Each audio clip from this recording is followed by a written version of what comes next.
कंवारी ननद। अंजलि की उम्र लगभग 30 साल हो चुकी थी। वो एक स्कूल में टीचर की जॉब करती थी। अंजलि के घर में उसकी माँ के अलावा उसका छोटा भाई और भाभी भी रहा करते थे। 30 साल की उम्र होने के बाद भी अंजलि की अब तक शादी नहीं हुई थी। इस बात को लेकर अंजलि की माँ रुक्मिणी देवी काफी परेशान रहा करती थी। माँ, मैं स्कूल जा रही हूँ, जरा मेरा टिफिन तो दे दीजिए। अब क्या पूरी जिंदगी मैं तुझे टिफिन बनाकर देती रहूंगी?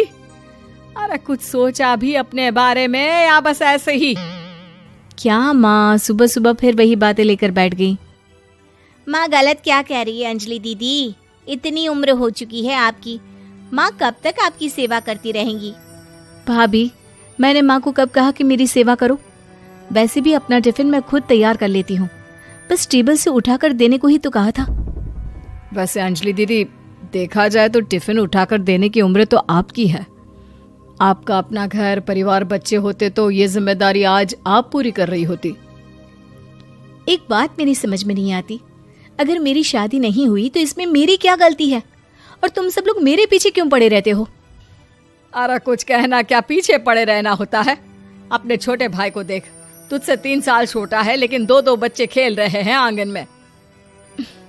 मुझे आप लोगों की कोई बात नहीं सुननी, जा रही हूँ मैं। और आप में से किसी को मेरा कोई काम करने की जरूरत नहीं है, मैं खुद संभाल लूंगी।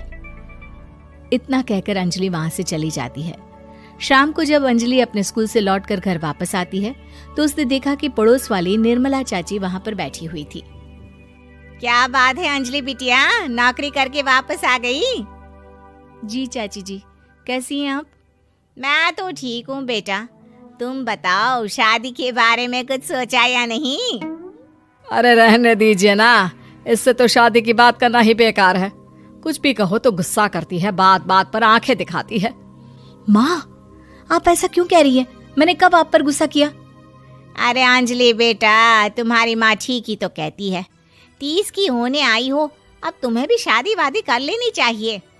चाची जी, आप तो ऐसे कह रही हैं जैसे शादी करने से मैंने मना किया हो। रहने दीजिए निर्मला चाची, हमारी अंजलि दीदी को अभी तक उनकी पसंद का दूल्हा नहीं मिला ना, इसीलिए वो शादी नहीं कर रही। भाभी, ऐसी कोई बात नहीं है। अरे तो फिर क्या बात है? तुम्हारी माँ ने तुम्हारे लिए इतने रिश्ते ढूंढे लेकिन तुम्हें कोई पसंद ही नहीं आता। क्या है ना चाची जी, हमारी ननद रानी नौकरी जो करती है, ऐसे ही थोड़ी ना किसी को पसंद कर लेंगी। अरे भाई, नौकरी का घमंड है तो